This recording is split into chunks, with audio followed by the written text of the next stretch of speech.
holy what the crap did I just read? Seriously, 1 minute it's Cinderella scrubbing floors, the next it's, well, let's just say the prince isn't just checking the fit of a glass slipper. Must we start with the crudest possible interpretation? It's a dystopian reimagining. There are thematic layers. Layers? Oh, there were layers, all right.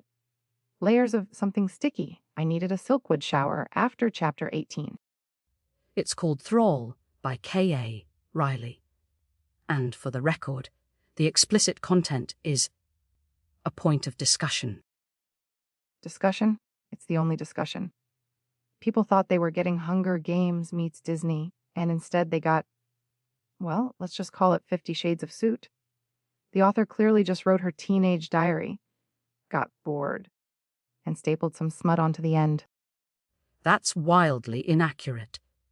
It's exploring power dynamics and societal oppression through the lens of a fairy tale archetype, albeit with unexpected narrative choices regarding intimacy.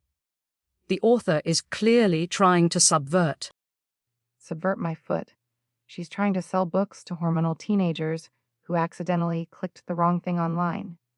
This is worse than when you tried to convince me War and Peace was a beach read. It is a profound examination of, oh, never mind.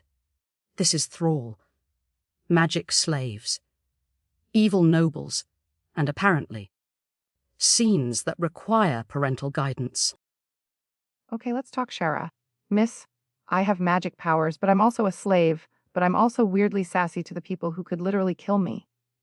One reviewer called her stubborn, annoying, seems to know everything. Spot on. She's like my neighbor Carol who argues with the recycling bins. She's a young woman in an impossible situation, showing defiance, finding agency. It's classic heroine material, perhaps a bit impulsive, but understandable given the trauma of being tethered. Trauma, please. She had multiple chances to just walk out of that fancy prison, but no. She had to stick around for the brooding guy, Thorn. Typical. Just like my ex, Kevin. Looked good leaning against walls, emotionally available as a brick. Thorn, or Archer, represents the conflicted oppressor. Handsome, cold as ice. It's a trope, yes, but the tension between them, the forbidden aspect. Oh, the tension. Is that what we're calling the fact he's basically her boss, her owner, in this messed up world, and they're playing tonsil hockey? Sounds less like tension and more like a lawsuit waiting to happen. Stockholm Syndrome with better abs, someone called it. The power imbalance is certainly problematic. It warrants critical examination. Critical examination. We need to talk about Lady Verdon, the evil stepmother from hell. She just kept getting worse. Honestly, I bet she's just as sexually frustrated. Someone get that woman well, maybe not Thorn, he's busy. Can we please refrain from diagnosing fictional antagonists with needs? She's a narrative device, representing systemic cruelty. She's a bitch. Plain and simple. The kind you just know cuts in line at the grocery store. We can all agree on hating her, right? Even you. Her actions are reprehensible, yes.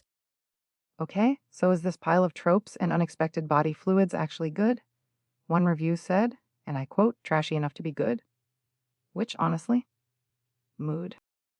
Some reviewers praised the world building, the concept of the tethered, the fast pacing.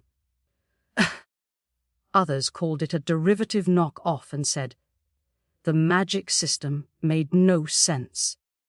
One poor soul apparently did not finish because it felt like diary entries. See, diary. I told you, and don't get me started on the ending. A massive cliffhanger. It's like, congratulations, you made me read 400 pages of Cinderella fanfic with bonus porn, and now I have to know what happens next. I hate myself. The cliffhanger is a rather blatant commercial ploy, designed to ensure purchase of the sequel. It sacrifices narrative closure for... Oh, shut up. You know you secretly want to know too. We got a listener email. Okay, fine. I imagined a listener email from Desperate in Detroit asking, is the sudden spice genius marketing, or just plain weird? What do you think, Professor? I think the tonal shift is jarring. It feels less like an organic development and more like ticking a box for a different market segment. Halfway through, it raises questions about authorial intent versus Wanting to make rent. Okay, hypothetical. If Thorn were a sandwich, what kind would he be? I'm thinking something complicated. Probably involves sourdough because it's moody. Maybe some jalapenos for that spice. But ultimately, you suspect it might give you indigestion. I refuse to participate in this line of inquiry. Can we talk about the pros? Some found it immersive, others lacking. The prose was fine. It got me from point A to point. Oh my God, are they really doing that? What more do you want?